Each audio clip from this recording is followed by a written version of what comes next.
Good morning students. आज का जो हमारा टॉपिक है, नया चैप्टर हम चालू करने वाले हैं जिसका नाम है मैग्नेटिज्म। ठीक है, तो फर्स्ट चैप्टर जो हमारे एनसीईआरटी का मूविंग चार्ज एंड मैग्नेटिज्म है। ठीक है, मैग्नेटिज्म में हम लोग जो है मतलब कि मूविंग चार्ज के बारे में पढ़ने वाले हैं, ऐसे टाइप मूविंग चार्ज जिसमें एक्सेलरेशन होता है। ओके, सो बहुत सारे एक्सपेरिमेंट्स जो है यहाँ हम लोग को इसमें पढ़ने हैं, जैसे कि ओरेस्टेड एक्सपेरिमेंट, बायट-सैवर्ट लॉ, और इन सभी एक्सपेरिमेंट की इस्टेब्लिशमेंट को करंट के साथ क्या रिलेशन है उसको इस्टेब्लिश करने के बाद तब हम लोग इनके एप्लीकेशंस में पहुँचेंगे मैग्नेटिज्म के। ओके, सो आज का जो लेक्चर है वो मैग्नेटिज्म के ऊपर है। तो हम लोग आज जानेंगे कि मैग्नेटिक फील्ड होता क्या है। मैग्नेटिक फील्ड क्या होता है, यहाँ से स्टार्ट करेंगे। इसको हम डिनोट करते हैं बी से। ठीक है, और ये क्या होता है, एक वेक्टर क्वांटिटी है। मैग्नेटिक फील्ड क्या है, एक वेक्टर क्वांटिटी होती है। सपोज करिए कि एक वायर है, ये इस वायर के हिस्से से करंट आई फ्लो हो रहा है। तो अगर हम यहाँ पे एक कंपास रखें तो इस कंपास में क्या होता है, डिफ्लेक्शन होता है। ठीक है, डिफ्लेक्शन होता है। ठीक है, ये एक मैग्नेटिक कंपास है।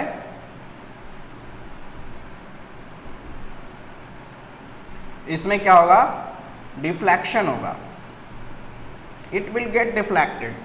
ठीक है, इसी तरह से अगर हम इसमें वायर का करंट अगर रिवर्स कर दें तो जो डिफ्लेक्शन का डिफ्लेक्शन भी क्या होगा, रिवर्स हो जाएगा। यानी पहले ऐसे जो डिफ्लेक्ट करा था वो अब ऐसे डिफ्लेक्ट करेगा। ठीक है, सेम अमाउंट ऑफ करंट अगर हम करें और डायरेक्शन बदल दें तो डिफ्लेक्शन का डायरेक्शन भी बदल जाएगा। तो इससे हमें ये क्या पता चलता है, इससे हमें ये पता चलता है कि current carrying wire produces magnetic field. जितने भी करंट कैरिंग वायर्स हैं वो क्या करते हैं, मैग्नेटिक फील्ड प्रोड्यूस करते हैं अराउंड इटसेल्फ, अपने चारों तरफ क्या करते हैं, ये मैग्नेटिक फील्ड प्रोड्यूस करते हैं जब भी इसमें करंट पास होता है तो। ओके, तो यहाँ पे पाया गया जैसा कि कंपास में डिफ्लेक्शन हुआ, इसी तरह से अगर हम इस वायर के पास एक चार्ज को रख दें और ये चार्ज क्या है, रेस्ट में है, अगर क्या करें, रेस्ट में है, तो आपको पता है इस पे कोई फोर्स नहीं लगेगा, नो फोर्स एक्ट। ठीक है, नो फोर्स विल एक्ट। अगर हम इसको जो है क्या करें, चार्ज को सिर्फ ऐसे ही रख के छोड़ दें। ठीक, लेकिन हमने जब पढ़ा था कि जब इलेक्ट्रिक फील्ड होती है ना, तो इलेक्ट्रिक फील्ड में अगर हम चार्ज को यहाँ पर रख दें रेस्ट में तो क्या होता है, इसके ऊपर जो है फोर्स लगने लगता है, F = Q × E। यानी कि जो मैग्नेटिक फील्ड होती है वो सिर्फ मूविंग ऑब्जेक्ट के ऊपर काम करती है। मैग्नेटिक फोर्स जो होता है वो क्या होता है, मूविंग ऑब्जेक्ट के ऊपर ही काम करती है, रेस्ट ऑब्जेक्ट पर काम नहीं करती। जबकि ये जो आपका इलेक्ट्रोस्टैटिक फोर्स है, इलेक्ट्रिक फील्ड जो है, वो मूविंग, रेस्ट और मोशन दोनों चार्ज के ऊपर काम करेगा। चाहे वो मोशन रेस्ट में हो, चाहे वो मोशन में हो, चार्ज आपका जो है उसमें काम करेगा। ओके, तो जैसे ही हमने जो है क्या किया, इसको जो है हमने क्या किया, मोशन में दिया, वेलोसिटी दे दी v, तो यह पाया गया कि ये जो है इसकी तरफ अट्रैक्ट हो रहा है, यानी कि मैग्नेटिक फील्ड B जो है काम करने लगा है। ठीक है, मैग्नेटिक फील्ड B जो है काम करने लगा जब ये चार्ज इन मोशन में आ गया। तो ये काम करने लगा, इस पे ऊपर जो है फोर्स काम करने लगा। ठीक है, ड्यू टू मैग्नेटिक फील्ड इसके ऊपर जो है फोर्स काम करने लग गया जब ये मोशन में आ गया चार्ज, तो मूव करने लगे चार्ज को, तो और किसकी तरफ अट्रैक्ट हुआ, वायर की तरफ अट्रैक्ट हुआ ये। ओके, सो इससे ये पता चलता है कि हमारा जो मैग्नेटिक फील्ड है वो हमेशा मोशन, मूविंग ऑब्जेक्ट के ऊपर काम करेगा, यानी मूविंग चार्ज के ऊपर ही काम करेगा। Okay,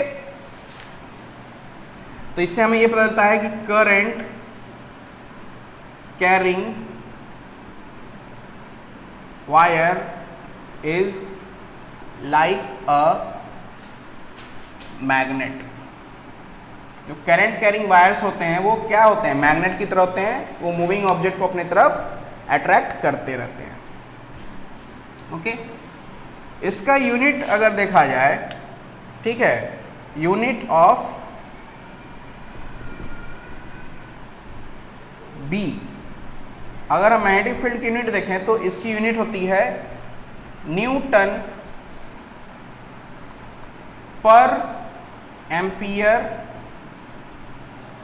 metre, Newton per ampere metre, और इसको हम जो है डिनोट करते हैं न्यूटन पर मीटर, और इसको हम डिनोट कर सकते हैं ऐसे न्यूटन एम, या फिर इसको हम टेस्ला से भी डिनोट करते हैं, टेस्ला, और इसको हम weber per metre square.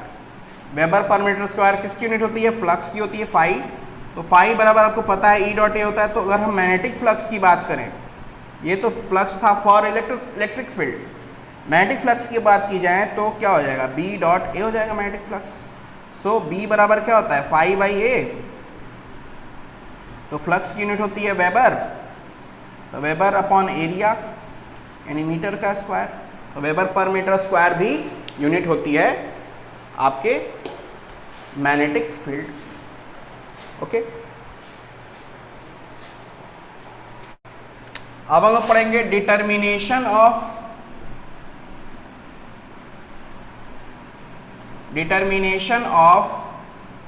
B, यानी मैग्नेटिक फील्ड कैसे डिटरमाइन करते हैं। तो इसको डिटरमाइन करने का एक ही तरीका होता है, बायो, इसमें टी साइलेंट होता है, बायोट सेवर्ट लॉ पढ़ना पड़ेगा इसके लिए। बायोट सेवर्ट लॉ के बारे में जानना होगा। बायोट सेवर्ट दो वैज्ञानिक थे, बायोट और सेवर्ट नाम के, ठीक है। तो बायोट सेवर्ट लॉ हमें पढ़ना है। बायोट सेवर्ट लॉ हमारा जो है ये कहता है कि magnetic field intensity due to any length of wire, ठीक है, किसी भी वायर के द्वारा प्रोड्यूस किया गया सर्टेन लेंथ है। मान लीजिए ये वायर है, इसका लेंथ है dl, ठीक है, इसका लेंथ है dl, इसमें करंट है I। तो इसके पर्टिकुलर पॉइंट पे P पे अगर हम मैग्नेटिक फील्ड पता करना चाहते हैं कि इस वायर के वजह से मैग्नेटिक फील्ड कितना है ना, और ये एंगल है आपका थीटा, ठीक है, वायर से इसका एंगल है कितना है, थीटा है। तो इस सर्टेन प्लेस पे जो हम निकालना चाहते हैं कि इसमें मैग्नेटिक फील्ड कितना होगा। तो अगर हम इसका वेक्टर फॉर्म लिखें, वेक्टर फॉर्म ऑफ बी होता है बी बराबर, ठीक है, यानी कि डी बी बराबर आपका होता है mu naught upon 4 pi into I into D L into R, D L cross R upon R cube, ये होता है आपका अपॉन आर क्यूब, ये होता है आपका formula for vector form magnetic field, ठीक है। जहाँ पे आपका, अगर हम इसको हम ऐसे भी लिख सकते हैं, डी बी बराबर mu naught upon 4 pi I into D L into R upon R cube sine theta लिख सकते हैं। अगर मान लीजिए इसको हम जो है नॉर्मल फॉर्म में लिखें, स्केलर फॉर्म में, तो ये हो जाएगा स्केलर फॉर्म में आपका ये साइन थीटा, ये आर से आर कैंसिल, तो आपका डी बी बराबर हो जाएगा स्केलर फॉर्म, डी बी बराबर आपका हो जाएगा mu naught upon 4 pi I D L into R ठीक है, आई डी एल, ये आर से आर कैंसिल हो जाएगा तो D L upon R square sine theta. तो इसके पीछे बहुत कहानी कही गई है बायट-सावर्ट लॉ के पीछे, कि बायट-सावर्ट लॉ में क्या होता है कि जो मैग्नेटिक फील्ड होता है डीबी, ठीक है, जो आपका मैग्नेटिक फील्ड होता है डीबी, जो आपका मैग्नेटिक फील्ड होता है डीबी, वो प्रोपोर्शनल टू होता है किसके, करंट आई के। dB इज प्रोपोर्शनल टू होता है sine theta, dB is proportional to होता है 1/r स्क्वायर डिस्टेंस के, यानी dB इज प्रोपोर्शनल टू होता है आपका dl के, लेंथ ऑफ वायर के, ठीक है। और आपका ये जो dB है ये एप्लीकेबल है, सिर्फ और सिर्फ एप्लीकेबल है, एप्लीकेबल ओनली फॉर एलिमेंट्री, यानी छोटे एलिमेंट्री करंट, छोटे से करंट के लिए ये एप्लीकेबल है, छोटे से करंट के लिए। अगर हमको जो है पूरा करंट का निकालना है तो हमें जो है आगे करना होगा। अच्छा, ये जो आपका म्यू नॉट अपॉन 4 पाई होता है, इसकी वैल्यू होती है 10⁻⁻⁷, ठीक है, 10⁻⁷, जहाँ पे म्यू नॉट जो होता है परमिएबिलिटी,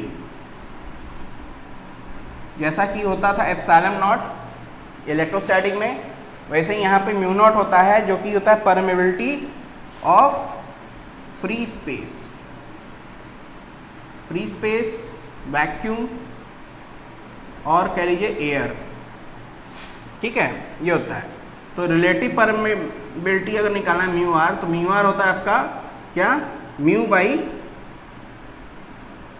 म्यू नॉट होता है, ठीक है, म्यू बाई म्यू नॉट। इसकी यूनिट जो होती है म्यू नॉट की जो यूनिट होती है वो होती है आपकी newton per ampere square, newton per ampere का स्क्वायर।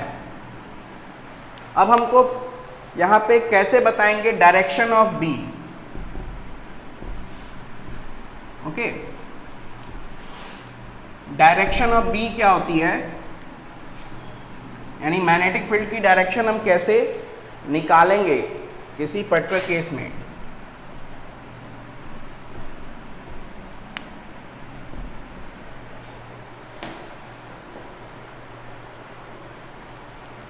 डायरेक्शन ऑफ बी निकालना है, डायरेक्शन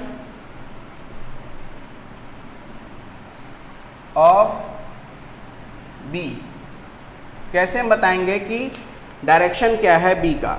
डायरेक्शन ऑफ बी जो है हमें पता चलता है किससे, डीएल क्रॉस आर से। तो जब भी देखिए कोई भी चीज़ डीएल क्रॉस आर है, सपोज करिए कि ये आपका जो है वायर है, इसका डिस्टेंस यहाँ से कितना है, आर है पी पॉइंट पे, और ये थीटा एंगल बना रहा है, तो इसका एंगल जो हमेशा बनेगा आई पे, ठीक है, और ये डीएल है इसका लेंथ,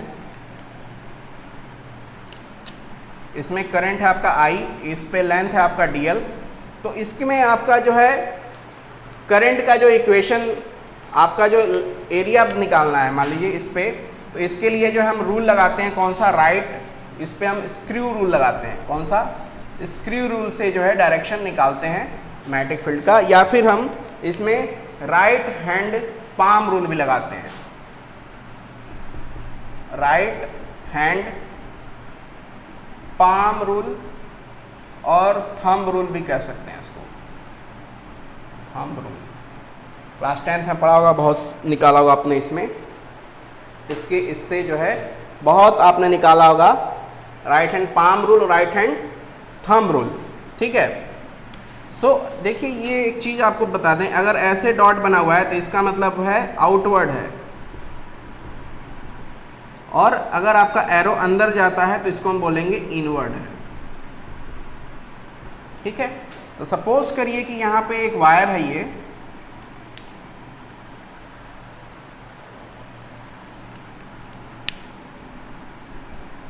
सपोज करिए कि यहाँ पे एक वायर है, इसमें करंट ऐसे जा रहा है, ठीक है, इस पॉइंट P पे है ये, और यहाँ पे पॉइंट है आपका Q। ओके, यहाँ से जो है क्या हो रहा है कि आपका यहाँ पे अंदर जा रहा है और यहाँ से बाहर निकल रहा है। तो अगर आप डायरेक्शन पता करना चाहते हैं कि कैसे है, तो यहाँ से हम ऐसे पाम लेंगे और ऐसे रखेंगे, घुमाएंगे पाम को, तो यहाँ से अंदर जा रहा है और यहाँ से बाहर निकल रहा है, आउटवर्ड। ठीक है, तो P पॉइंट पे अंदर की तरफ, Q पॉइंट से बाहर की तरफ। तो इसका क्या है, यहाँ पे आउटवर्ड है और इस तरफ पे इनवर्ड है। ओके, सो डिसाइड कैसे करेंगे कि आउटवर्ड है फाइनली कि इनवर्ड है? इसके लिए जो है हम लोग कुछ केसेस देखते हैं, जैसे कि यहाँ पे फर्स्ट केस में देखा जाए, ठीक है, कि अगर मान लीजिए आपका करंट ऐसे है, आई करंट है ऐसे, और यहाँ पे डॉट ऐसे बनाया हुआ है, इसका मतलब आउटवर्ड है ये। ऐसे केसेस दे देता है और आपसे पूछता है, अगर आपका करंट का डायरेक्शन ऐसे है और यहाँ पे जो है दिया हुआ है, ठीक है, तो यहाँ पे अगर आप लगाएंगे रूल तो यहाँ पे भी आउटवर्ड है, देखिए यहाँ पे आपका आउटवर्ड है। ओके, फिर मान लीजिए थर्ड केस आपका है कुछ ऐसे। ओके, आपका जो है करंट की डायरेक्शन क्या है, इस तरह से, यहाँ पे करंट ही ऐसे आ रहा है, बाहर की तरफ करंट आ रहा है, तो आप ऐसे लगाएंगे तो यहाँ पे करंट इस पॉइंट पे अगर निकालना चाहते हो तो यहाँ पे P की डायरेक्शन इधर होगी, इस तरफ में, P पॉइंट पे इस तरफ होगी, यानी ऐसे ऊपर की तरफ, अपवर्ड। ठीक है, यहाँ पे अगर आपसे मान लीजिए ऐसे बना के दे रहा है, ठीक है, तो करंट अंदर जा रही है, तो अंगूठा जो है ऐसे लगाएंगे और ऐसे करेंगे तो यहाँ पे P पॉइंट पे ये डाउनवर्ड हो जाएगा आपका, तो इसको हम बोलेंगे इनवर्ड हो रहा है, यानी इनवर्ड, अंदर की तरफ यहाँ से ऊपर की तरफ, बाहर की तरफ जा रहा है। तो ऐसे जो है हम जो है डायरेक्शन निकालते हैं मैग्नेटिक फील्ड का। ओके, इसके बाद से जो नेक्स्ट लेक्चर होगा हमारा, इसमें हम जो है डिराइव करेंगे एक्सप्रेशन बायट लॉ का फॉर होल वायर। ओके, बहुत सारे एलिमेंट्स ऑफ वायर के लिए, और इसके बाद से हम लोग मैग्नेटिक फील्ड इंडक्शन होता क्या है उसके बारे में डिटेल में जानेंगे। तो आज के लेक्चर में इतना ही।